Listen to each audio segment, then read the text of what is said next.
नमस्कार। वह ब्रह्म ज्ञान जो केवल शब्दों से नहीं बल्कि आत्म साक्षात्कार से ही प्राप्त हो सकता है, यह एक पूर्ण गुरु शिष्य को समझाता है।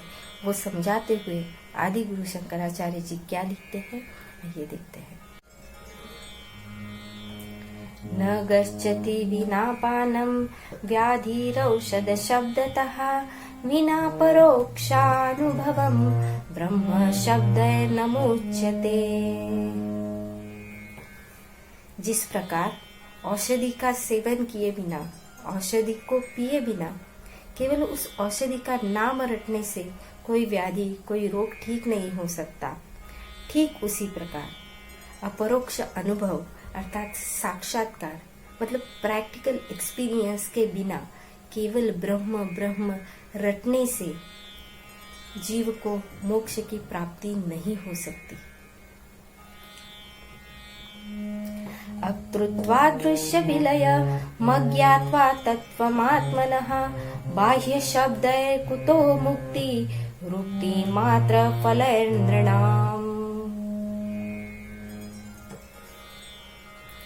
मनुष्य का स्थूल देह और उससे जुड़ी हुई हमारी जड़वत धारणाएं, हमारी इच्छा, कामनाएं, इनका ब्रह्म ज्ञान से नाश किए बिना और आत्म तत्व को जाने बिना, साक्षात्कार किए बिना केवल बाह्य शब्दों से उस ब्रह्म ज्ञान को समझने की कोशिश करेंगे तो वह नहीं हो सकता, क्योंकि बाह्य शब्द केवल मात्र उच्चारण तक ही सीमित है।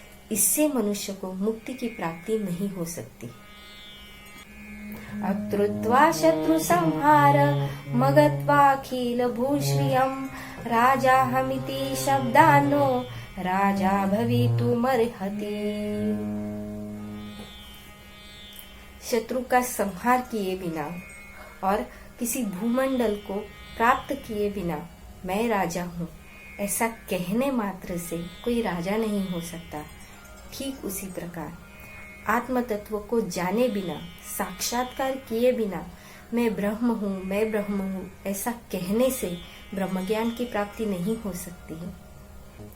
आप्तोक्तिं खननं तथोपरि शीलाद्युत्कर्षणं स्वीकृतिं निक्षेपः समपेक्षते नहि बहिः शब्दैस्तु निर्गच्छति तद्वद् ब्रह्म विलोपदेश मनन ध्यानादिभिर्लभ्यते माया कार्य तिरोहितं स्वमलं तत्त्वं न दुर्युक्तिभिः।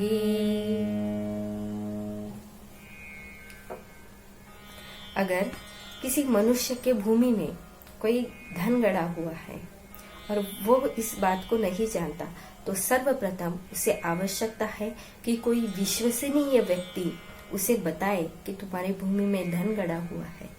सिर्फ इतना काफी नहीं है, आगे उसके अनुसार उसे भूमि को खोदने की आवश्यकता है, कंकड़ पत्थर हटाने की जरूरत है, तभी वह धन मनुष्य को प्राप्त होगा। सिर्फ बातों से या सिर्फ कहने मात्र से वह धन मनुष्य को प्राप्त नहीं हो सकता।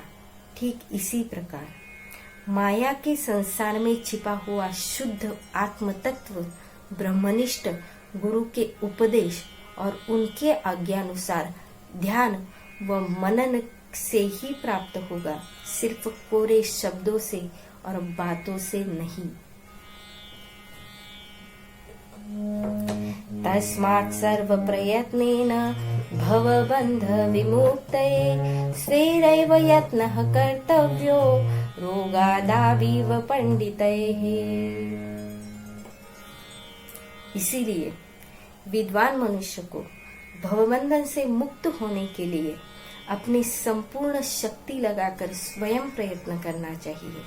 जैसे कि किसी रोग से मुक्त होने के लिए हम हर एक पथ्य कर, औषधों का सेवन कर ठीक होने का प्रयत्न करते हैं।